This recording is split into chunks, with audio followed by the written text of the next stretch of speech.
Ok, ahora sí, listo. Bueno, bienvenidos desde donde sea que me están viendo o desde el momento en el que me están viendo, porque a lo mejor me están viendo en el futuro. Em, es una alegría para mí el poder participar en este encuentro, considerando que estuve en el inicio del Ecotianguis y ahorita poder participar de esta manera es un gran honor y me encanta que a pesar de lo que está pasando con la pandemia, al menos tenemos como que estas pequeñas oportunidades de reconectarnos, de hacer sinergia y de maneras en que no hubiésemos imaginado. Y bueno, les voy a compartir mi presentación. Se titula Descolonicemos nuestros alimentos. Y bueno, les quiero contar un poco cómo nace la idea de este tema. Eh, yo colaboro con la Universidad Cooperativa, la UNICOP, y bueno, también colaboraba con Ecohuertos y en su momento con Ecotianguis, Alternativa y de Trueque. Y desde hace unos 3 años me mudé a Alemania para estudiar en esta universidad un máster bastante peculiar y extraño que se llama The Americas, las Américas, que es mitad estudios culturales, mitad geopolítica. Y bueno, en esta universidad también colaboro con la organización RIA, que es la Red de Investigación Interdisciplinaria de las Américas. Y próximamente, a partir de la próxima semana, voy a estar también como estudiante del Diplomado de Cocinas y Cultura Alimentaria en México, de parte de la Escuela Nacional de Antropología e Historia, y se llama Cocinas y Cultura Alimentaria en México, Usos Sociales, Significados y Contextos Rituales. Entonces, el tema que les voy a presentar hoy emana de mi tesis, en la que estoy problematizando las nociones de autenticidad y nacionalismo sobre los restaurantes autodenominados mexicanos en Alemania. Entonces, lo que les voy a presentar en realidad son bastantes cosas que he aprendido al respecto durante mi maestría y también haciendo mi proyecto de investigación, pero que no tienen mucho que ver con mi tesis y tenía muchas ganas de compartirlo y creo que este es el espacio adecuado. Y bueno, en esta charla eh, le he dividido de tal manera en que sea como una charla y que les pueda yo contar un poco de estas teorías y estas aproximaciones que he aprendido, pero también que no sea muy pesado, entonces eh, a lo mejor lo encuentran muy descriptivo, no sé, pero bueno, les quiero como compartir estos saberes. Primeramente les hablaré de la historia de México, sobre los antecedentes, contextos históricos y cómo estos se relacionan directamente con la emergencia de la cultura alimentaria mexicana. También hablaré brevemente sobre aproximaciones como los estudios postcoloniales y la aproximación decolonial. Y finalmente concluiré presentando el ecotianguis alternativo de trueque en la ciudad de Cancún como una propuesta decolonial al sistema capitalista hegemónico.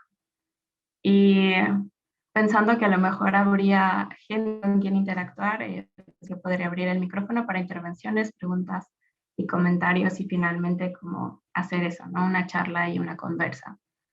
Pero si no, igual me pueden escribir. Bueno, empecemos. Repasemos un poco la historia de México y la historia del mundo en realidad. El 12 de octubre de 1492 tenemos el referente del descubrimiento de América, o para algunos otros, la invasión de América. En México, por ejemplo, antes se celebraba como el Día de la Raza. Desde 2020, el Día de la Raza se convirtió en el Día de la Nación Pluricultural. En España, en cambio, es el Día de la Fiesta Nacional. En muchas otras partes es el Día de la Hispanidad. Y, y bueno, no sé, pero yo recuerdo cuando era niña que ese día nos disfrazábamos de carabelas y y nos poníamos como ropa bastante ofensiva, emulando ropa indígena y celebrábamos y recreábamos este evento, ¿no? Y bueno, en este evento se marca el inicio de la modernidad. ¿Y por qué marca el inicio de la modernidad? Porque es en donde se transforman los paradigmas, en especial los religiosos, económicos, políticos, y básicamente es lo que permite la expansión del sistema capitalista como lo conocemos ahora. Es el inicio de la globalización. Y bueno, ¿por qué llamarlo mejor la invención de América? La interpretación histórica de estos hechos, este descubrimiento de América, en realidad se da después, ¿no? Es una interpretación de lo que pasó en la historia, romantizada y adaptada por alguien, ¿no? Eh, entonces, se puede decir que el descubrimiento de América no existe. Lo que existe es la invención de un mito romantizado de origen eurocéntrico, y este es el mito de la invención de América, porque en realidad se le puede llamar descubrimiento a algo que ya estaba ahí, porque llamamos el nuevo mundo a algo que ya existía, nuevo para quién, descubrir para quién. Entonces, como dice Miñolo, el territorio existía y los pobladores también, por supuesto, pero ellos daban su propio nombre al lugar en donde vivían. Tahuantinsuyo a la región andina, Semanáhuac a lo que en la actualidad es el Valle de México, Abyalá a la región que hoy en día ocupan Panamá. Los pobladores originarios no conocían la extensión de lo que luego se denominó América. Entonces, lo que entendemos hoy por este evento es esta interpretación hecha por ojos europeos, y todo lo que existía ahí antes se unificó en una historia única. Y bueno, ahí empieza la modernidad. Y entonces, con esto se abren dos paradigmas: el descubrimiento o la invención. La línea que separa estos dos paradigmas es la de la transformación en la geopolítica. ¿Quién escribe la historia y desde dónde la escribe? El descubrimiento es una perspectiva que interpreta y reproduce la historia mundial poniendo a Europa como centro, marcando la modernidad y las desigualdades de acumulación capitalista. El paradigma de la invención es un paradigma de un punto de vista crítico que cuestiona y cambia el enfoque, entendiendo la invención de América como la apropiación del continente.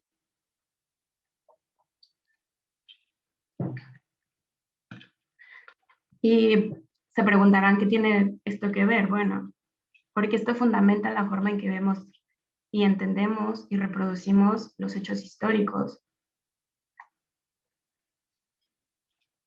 Y bueno, les pongo un ejemplo más visual para que quede más claro. Este es el primer mapa del mundo donde aparece América. Lo hizo Martin Valse-Müller en 1507 y es el primer mapa en donde se nombra América, ¿no? Por Americo Vespucio o Americo Vespucci en Italia. Y entonces, a partir de este mapa, o sea, en la actualidad, si yo les pregunto, si yo les digo, ¿se puede imaginar un mapa mundial en la cabeza? Muy probablemente se van a imaginar algo así. Este es el mapa de Google Maps. Es un mapa bastante común y al que estamos acostumbrados. Y bueno, esta es como que la imagen que aprendemos desde niños y que seguimos reproduciendo y que bueno, en cambio, ¿por qué no pensamos tanto en un mapa como este, no? Este es un mapa con las proporciones más reales, si se puede llamar así, del mundo. Y por ejemplo, nos podemos dar cuenta que África es más grande, que Sudamérica también es más grande, que Estados Unidos se ve más pequeño.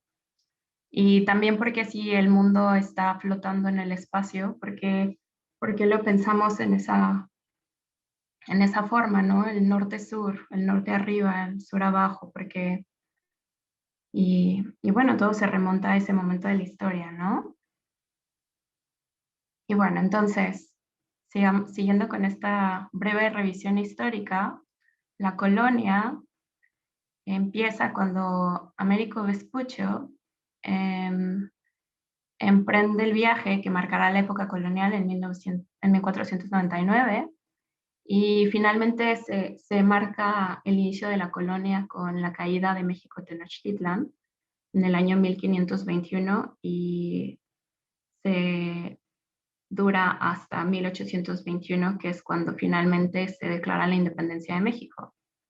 No cuando inicia, es cuando concluye.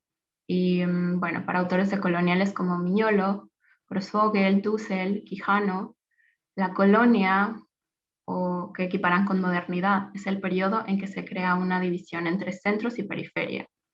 Entonces, desde ahí es de donde parte esta idea de los países subdesarrollados, por ejemplo, de los países primer mundo.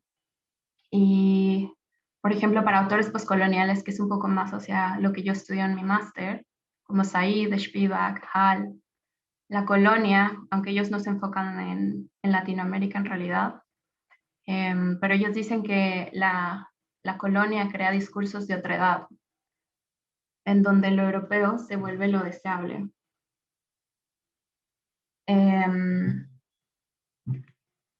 Entonces, la colonia es el periodo en el que se crean las estructuras de larga duración, donde se crean jerarquías etnorraciales, epistémicas, espirituales, de género también, y que crea esta otredad, la alteridad, donde por un lado está lo civilizado y por el otro lado la barbarie, lo desarrollado y lo subdesarrollado, el occidente, lo europeo como el ideal. Entonces, acá les puse una imagen, por ejemplo, donde son las castas de la Nueva España, del antecedente de México como nación.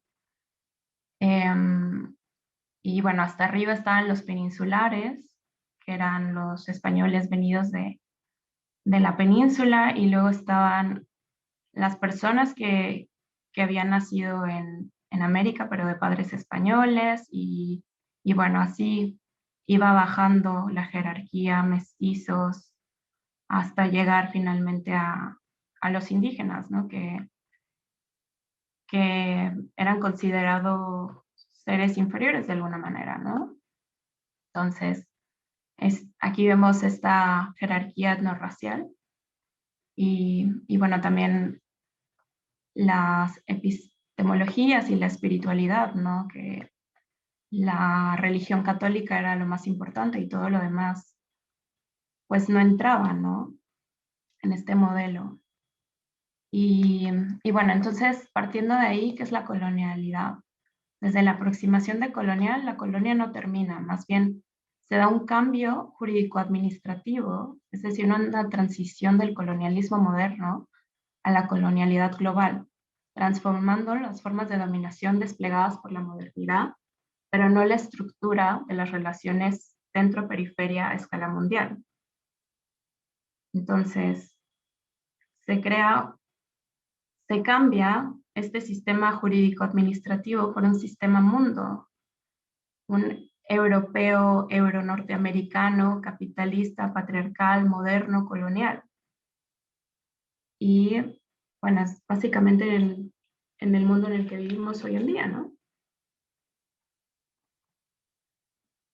Entonces, la colonia terminó, sí, en papel, y la colonia terminó como administración jurídica, pero en realidad la estructura y el engranaje solo se transformó, ¿no? Y ahora es como un engranaje mundial. Entonces, ¿cómo se relaciona esto con la comida? Bueno, la forma en que comemos, nuestros gustos, son una manifestación de nuestra cultura, de nuestra clase social y de nuestro momento histórico. Tiene atributos y significados externos e internos.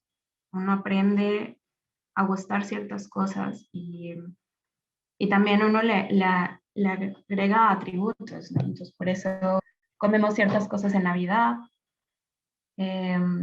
comemos ciertas, no sé, por ejemplo, acá tengo un tamal con una torta y se hacen debates de si la quesadilla lleva queso o no lleva queso, ¿no? Y nos volvemos muy viscerales al respecto porque, por todo esto, porque al manifestar nuestros gustos y disgustos, estamos manifestando nuestra adherencia a la cultura, a nuestra clase social, a nuestro momento histórico.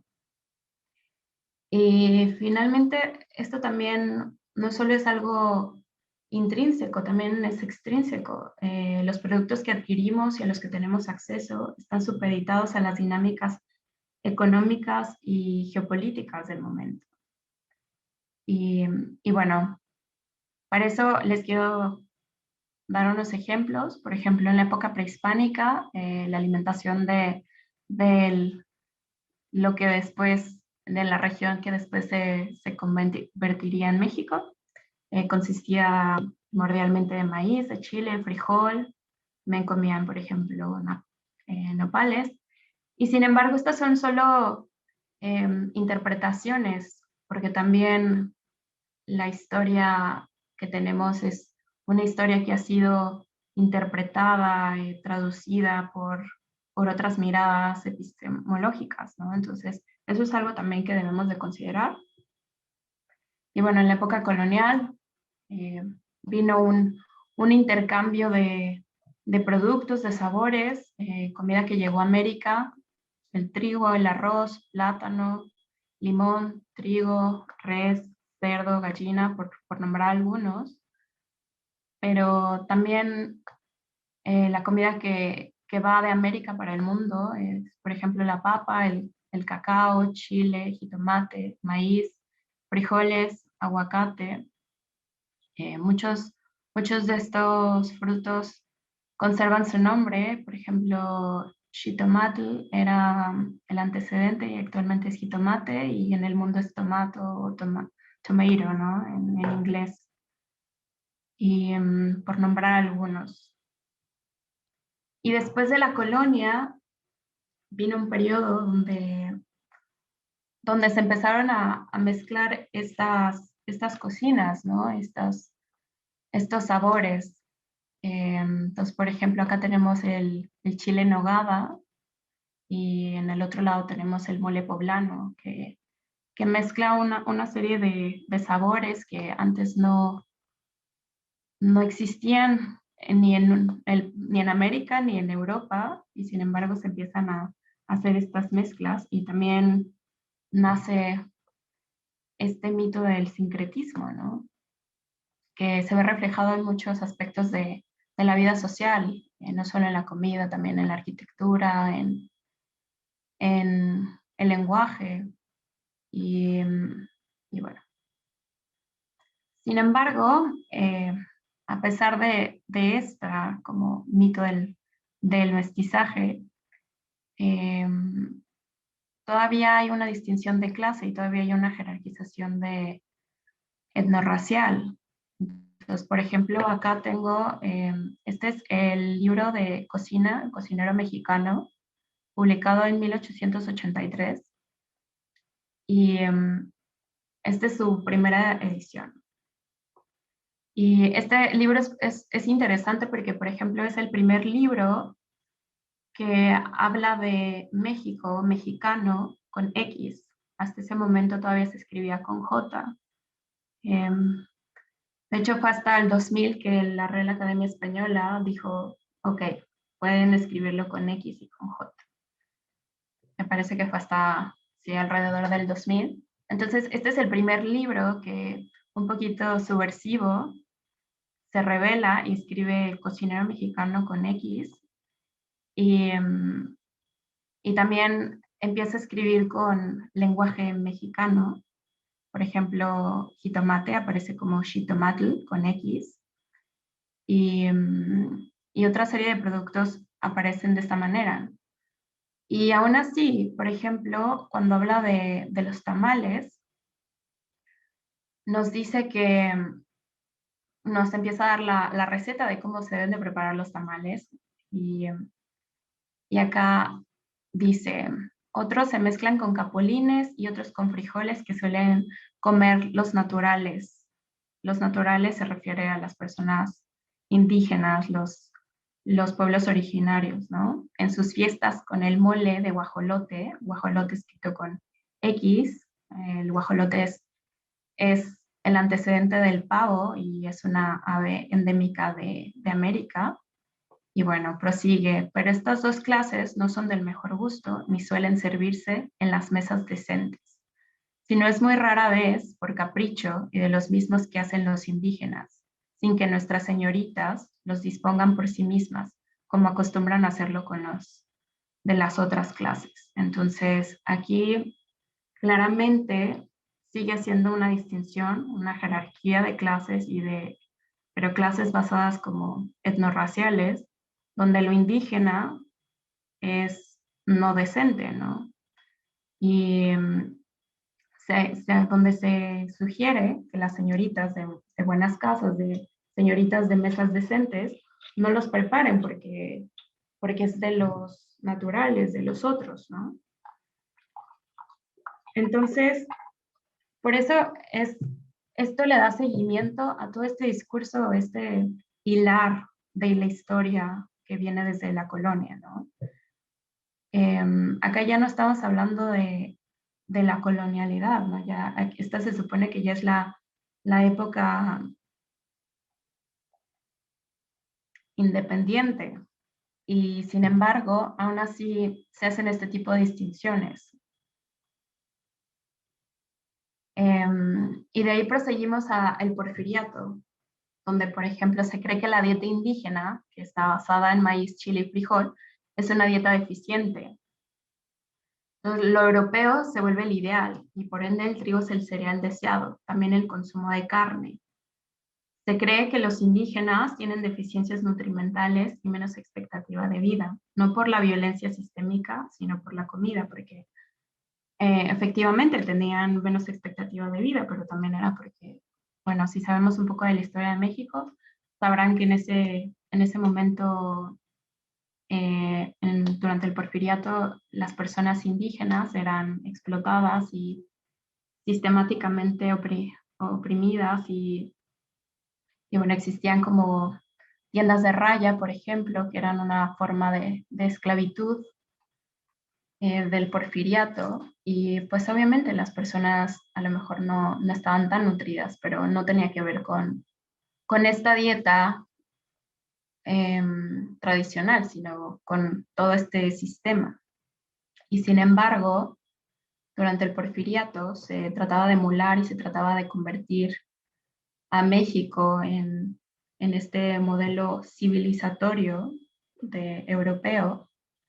Y bueno, como la comida, como parte de este proceso social, de interacción social y como una manifestación cultural, se vuelve uno de estos canales. Y, por ejemplo, se crean programas para enseñar a las mujeres a cocinar más europeo, con la idea de mejorar a México. Y bueno, es en este periodo en que vemos que las panificadoras empiezan a aparecer por todo el país. También empiezan a aparecer restaurantes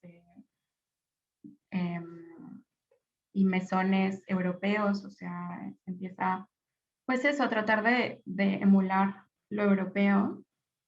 Y sin embargo, lo que pasa es que se empieza a mezclar con la tradición mexicana que teníamos. Entonces, actualmente, pues ya tenemos pues todo este sincretismo, ¿no? Por ejemplo, en Veracruz hacen una concha y le ponen frijoles y también tenemos nuestra torta de tamal en el centro del país y bueno, diversos ejemplos de ese tipo existen. Otro ejemplo, uno muy claro, es el pulque y, y la cerveza. Entonces, para Porfirio Díaz, el pulque era una bebida de indígenas, de atraso social, de lo indeseable, ¿no? Y la cerveza, que era de trigo, se empezó a comercializar como una manifestación de lo civilizatorio, porque venía de Europa y porque era parte de la tradición europea. Entonces empezó a hacerse indirectamente una campaña de desprestigio hacia el pulque. Se hablaba de que incluso le ponían heces fecales de animales al pulque para producirse, y sin embargo el pulque era un alimento lleno de probióticos, bastante sano, bueno, todavía es, y también representaba un ingreso económico para muchas familias, sobre todo en la zona de Hidalgo, Calpulalpan, y al darse este favoritismo hacia la cerveza es que se empieza a dejar de lado toda la industria pulquera, ¿no? Y todo lo que eso implicaba.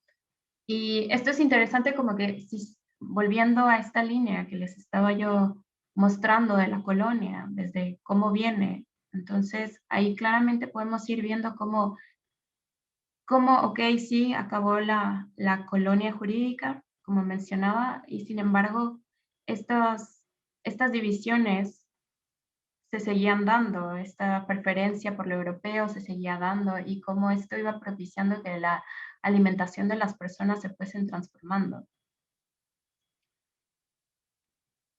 Y bueno, así llegamos a 1910, y es cuando ya se termina lo de la revolución, empieza un nuevo periodo, y es cuando se reivindica el maíz y sus derivados.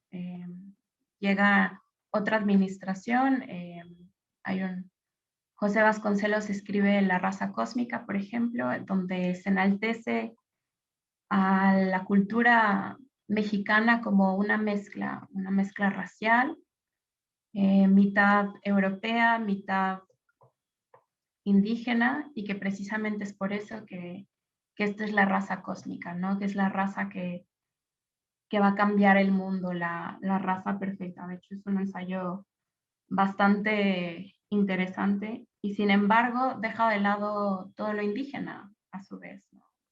Eh, Sigue sin considerar todos estos pueblos originarios, y, pero sin embargo aquí vemos un cambio de la forma de ver la comida, y bueno, como decía, se reivindica al maíz y sus derivados, y se empieza a transformar la relación de la comida pues más tradicional con el resto del país. Y es también cuando inicia la industrialización de la comida. Nace el taco como comida callejera.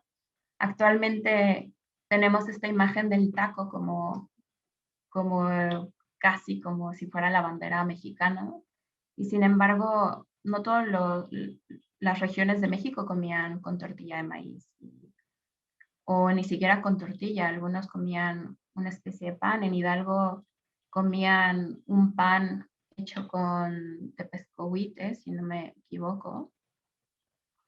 Y hay como que distintas variantes de este tipo, ¿no? Y sin embargo, actualmente vemos el taco como esta representación de todo mexicano, ¿no? Todo lo podemos poner en una tortilla y es mexicano. Y, y bueno, las formas cambian. Y, por ejemplo, también lo que pasó es que la industrialización de la comida llegó, y el neoliberalismo llegó, y la modernidad entendida de esta manera llegó. Y acá les pongo un ejemplo de Coca-Cola, que esta es publicidad que tienen en Chiapas, y es para las personas que viven en Chiapas y que no necesariamente sean hablantes del español, y la publicidad está dirigida a ellos. También es más barata la Coca-Cola en esa región. Y bueno, acá tengo una infografía de CONACYT, donde hace referencia a cuántos litros de refresco se toman al año en 2019, ¿no? Entonces, este es el promedio mundial. de vasos de refresco de 250 mililitros consumidos por persona al año. Este es en Estados Unidos, que obviamente es más alto que el promedio del mundo, y sin embargo México todavía le gana. Y si nos vamos a Chiapas, es aún mucho mayor. Y, y bueno, les quería enseñar esto porque siguiendo esta línea, vemos cómo se va apropiando la comida, cómo se va transformando y cómo el mismo sistema se va adaptando. Y bueno, también acá les pongo otra infografía, lo pueden ver disponible aquí, en donde se ve cómo el consumo aparente de azúcar per cápita de 1960, este es hasta 1997, ha cambiado. Y si vemos desde 1960 hasta 1990, la ingesta de azúcar ha subido exponencialmente. También la de lípidos. Acá no especifica el tipo de lípidos que se están comiendo, pero también aumenta, no en la misma medida que el azúcar, pero es algo como para considerar que conforme empieza a volverse más industrial el país y empieza a llegar esta forma de desarrollo, cómo es que cambian los hábitos alimenticios de las personas y cómo empiezan a cambiar también los hábitos culturales y las manifestaciones culturales en torno a la comida, ¿no? La comensalidad cambia. Y nosotros que somos personas del maíz, ¿no? Que venimos del maíz, nuestras mitologías prehispánicas así lo dicen. Entonces, porque si México es importador de maíz, digo, porque si México es productor de maíz y es persona del maíz y consumimos mucho maíz, ¿por qué estamos importando tanto maíz, no? Y también si vemos una comparativa desde 1992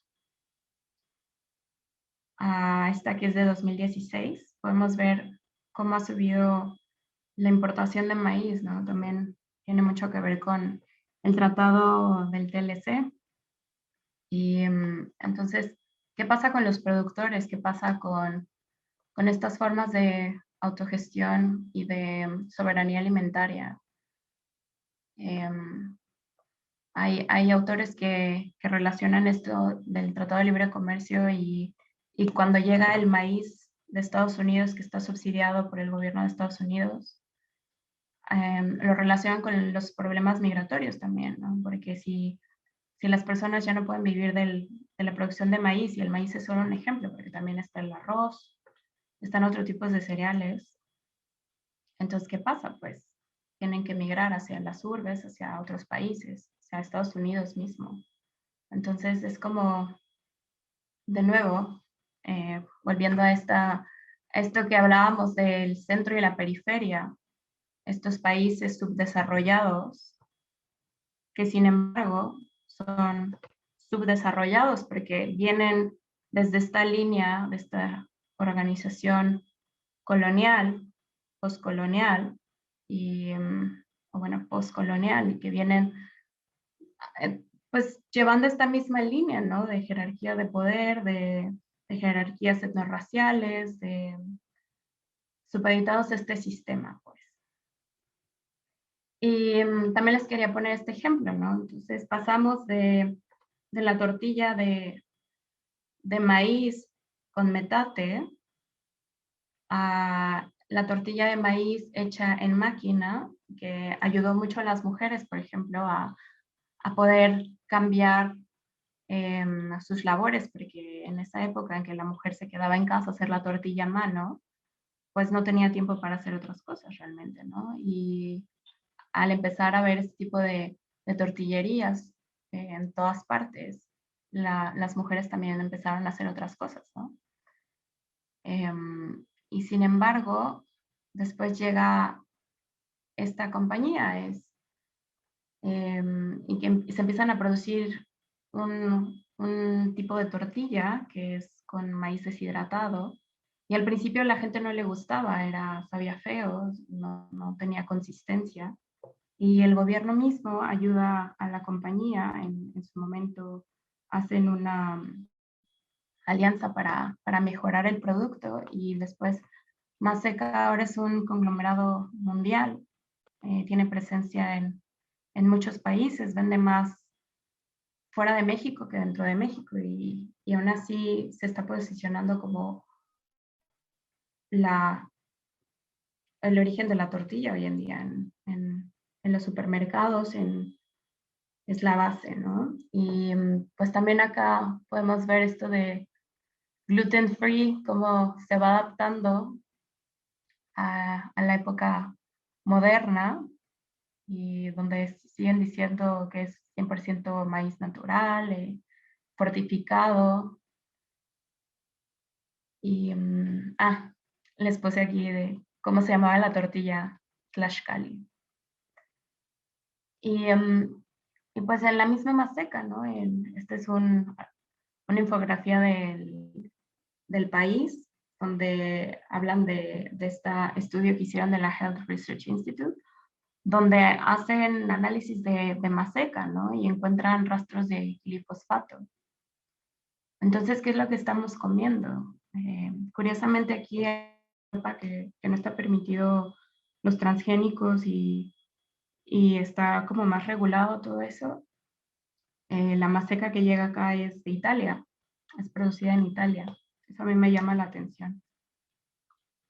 Bueno, ahí estoy especulando, no puedo aseverar que tenga conexión, pero bueno, aquí podemos ver, pues esto es como muy alarmante, o sea, el glifosato no es apto para consumo humano, causa cáncer y sin embargo lo encontramos en nuestra base alimenticia, ¿no? Como mexicanos, en el maíz.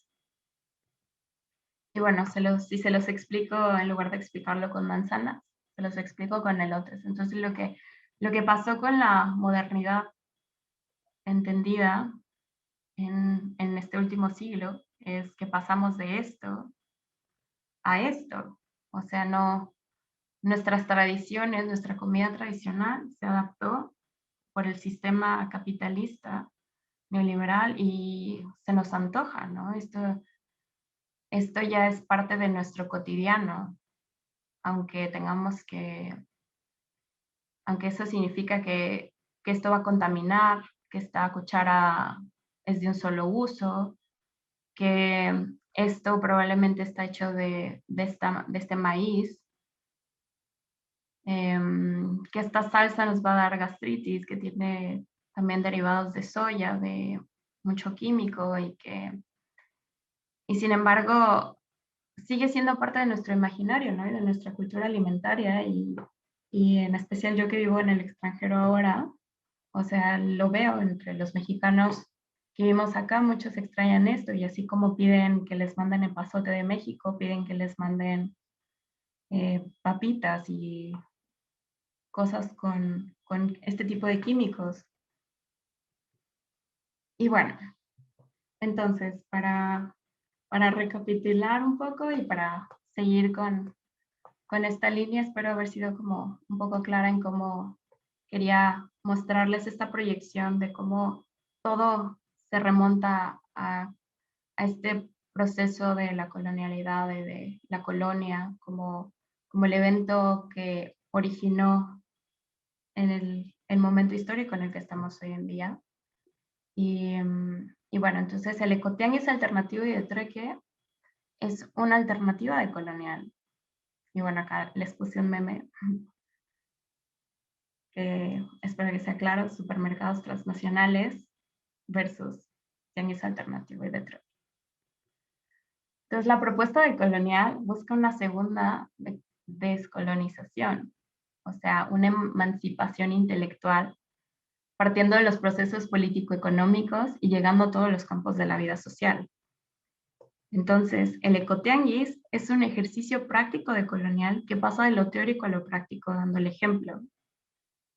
Muchas veces leemos mucho y hablamos mucho y hay coloquios donde se habla de estos procesos, pero es en espacios como ecotianguis, como el ecohuerto que después en un par de horas tendrán esa charla con el ecohuerto, donde se crean este árbol de la vida, como decía Miguel, ¿no?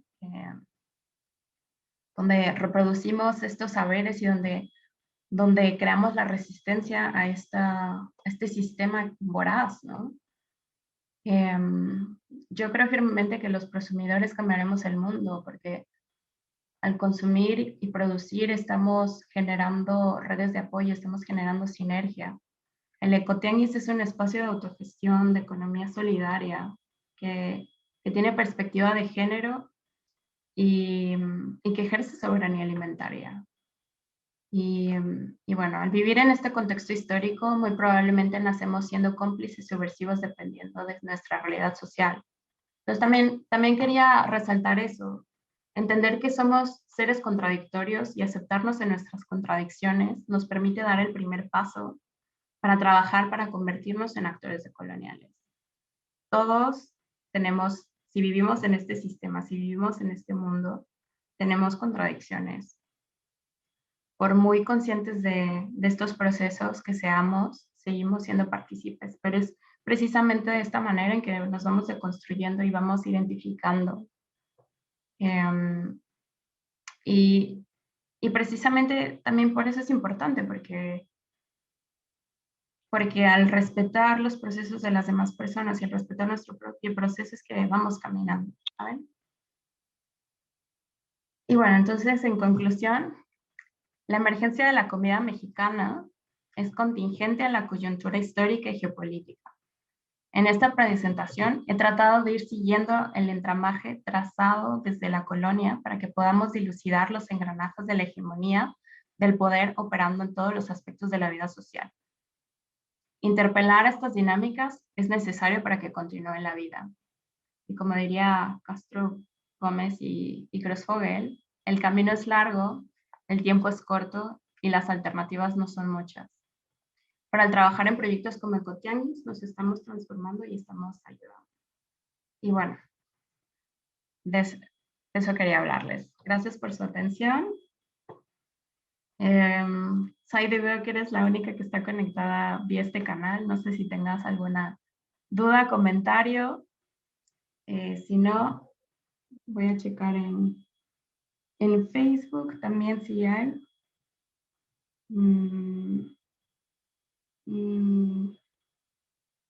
Creo que no. Y bueno, pero de todas maneras, pues esta ha sido una charla bastante básica, no elevé mucho la plática, espero que igual haya sido de su interés y de todas maneras si tienen alguna duda, si tienen comentarios, observaciones, críticas, todo, me pueden escribir este es mi correo, ita.reyes@fau.de y con mucho gusto les estaré contestando. Y quédense en el resto del evento. Chao.